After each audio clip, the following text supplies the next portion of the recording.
જે આપણે શ્રીમદ ભગવદ્ ગીતાના અધ્યાય 4 જ્ઞાનકર્મ સંન્યાસ યોગનો 19મો શ્લોક જોઈશું. ગઈકાલે આપણે ગીતાજીનો એ સર્વશ્રેષ્ઠ મનોવૈજ્ઞાનિક મંત્ર જોયો કે કર્મમાં અકર્મ અને અકર્મમાં કર્મ કેવી રીતે જોવું. આજે ભગવાન એ દિવ્ય દ્રષ્ટિ ધરાવતા મહાપુરુષ કે લીડરના વાસ્તવિક લક્ષણો અને તેમની કાર્યશૈલી આપણી સામે પ્રગટ કરે છે. નમસ્કાર મિત્રો, ડિજિટલ કી શ્રેણીમાં આપનું સ્વાગત છે. ગઈકાલે શ્લોક 18માં આપણે જોયું કે જે મનુષ્ય કર્મમાં અકર્મ અને અકર્મમાં કર્મ જુએ છે તે જ ખરો બુદ્ધિશાળી અને યોગી છે. આજે આપણે જોઈશું અધ્યાય 4 શ્લોક 19, જેમાં ભગવાન શ્રીકૃષ્ણ સમજાવે છે કે આવા બુદ્ધિશાળી મહાપુરુષના કાર્યો કેવા હોય છે અને કેમ જ્ઞાનીઓ તેમને પંડિત કે સાચા લીડર તરીકે ઓળખે છે. ભગવાન કહે છે કે જેમના બધા જ કાર્યો લાલચ અને અહંકાર વગરના હોય છે તેમના કર્મો જ્ઞાનની અગ્નિમાં બળીને ભસ્મ થઈ જાય છે. 1. સંપૂર્ણ સંસ્કૃત શ્લોક. યસ્ય સર્વે સમારંભાઃ કામસંકલ્પવર્જિતાઃ જ્ઞાનાગ્નિદગ્ધ કર્માણં તમાહુ પંડિતમ બુધાઃ 19. 2. સરળ ગુજરાતી અર્થ. શ્રી ભગવાન બોલ્યા, જે મનુષ્યના તમામ કાર્યો કે પ્રયાસો યસ્ય સર્વે સમારંભાઃ કામના અને સંકલ્પથી રહિત હોય છે, કામ સંકલ્પ વર્જિતાઃ અને જેના સઘળા કર્મો જ્ઞાનરૂપી અગ્નિ દ્વારા બળીને ભસ્મ થઈ ગયા છે, જ્ઞાન અગ્નિદગ્ધ કર્માણમ, તેવા પુરુષને જ જ્ઞાની વિવેકીજનો પંડિત કહે છે. તમ આહુઃ પંડિતમ બુધાઃ. 3 અને 4 પ્રશ્નો અને તેના ઉત્તરો. 1. આ શ્લોક મુજબ જ્ઞાની પુરુષના કાર્યો કેવા હોય છે? જવાબ: કામ સંકલ્પ વર્જિતાઃ, કોઈપણ અંગત સ્વાર્થ, લાલચ કે અહંકારના સંકલ્પ વિનાના. 2. સમારંભાઃ શબ્દનો અર્થ અહીં શું થાય?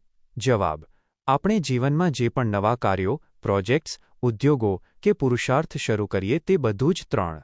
જ્ઞાની પુરુષના કર્મો શેમાં બળીને ભસ્મ થઈ જાય છે? જવાબ: જ્ઞાનાગ્નિ દગ્ધ કર્માણમ, જ્ઞાનરૂપી પવિત્ર અગ્નિમાં, જેનાથી કર્મોનું બંધન નાશ પામે છે. 4. વિવેકી લોકો કે વિદ્વાનો આવા પુરુષને કયા નામથી સંબોધે છે? જવાબ: તમાહુઃ પંડિતમ બુધાઃ. બુધાઃ એટલે વિદ્વાનો, તેને જ સાચો પંડિત કે જ્ઞાની કહે છે. 5.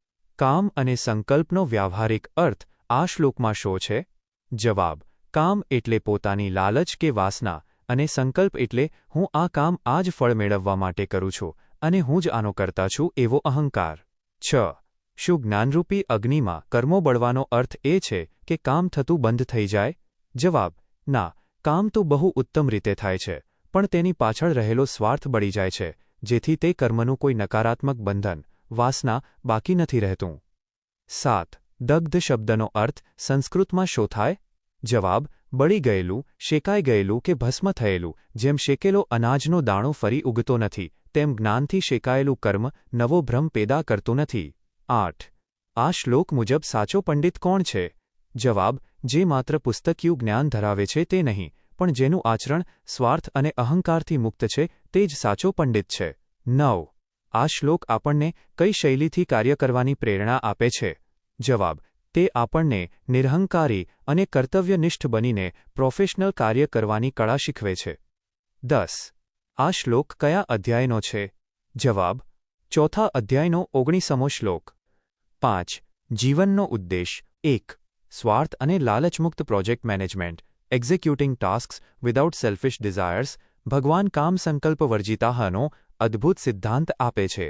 જ્યારે પણ આપણે કોઈ નવું ટેકનિકલ કામ, ડિજિટલ બ્રાન્ડિંગ કે સામાજિક કાર્ય, સમારંભ શરૂ કરીએ ત્યારે આપણો ઉદ્દેશ માત્ર અંગત વાહવા કે સસ્તા સ્વાર્થ પૂરતો મર્યાદિત ન હોવો જોઈએ. જ્યારે કાર્ય પાછળનો હેતુ શુદ્ધ અને લોકકલ્યાણનો હોય છે ત્યારે મન ચિંતામુક્ત બને છે અને કામમાં એક દૈવી ચોકસાઈ, એફિશિયન્સી આવે છે. 2.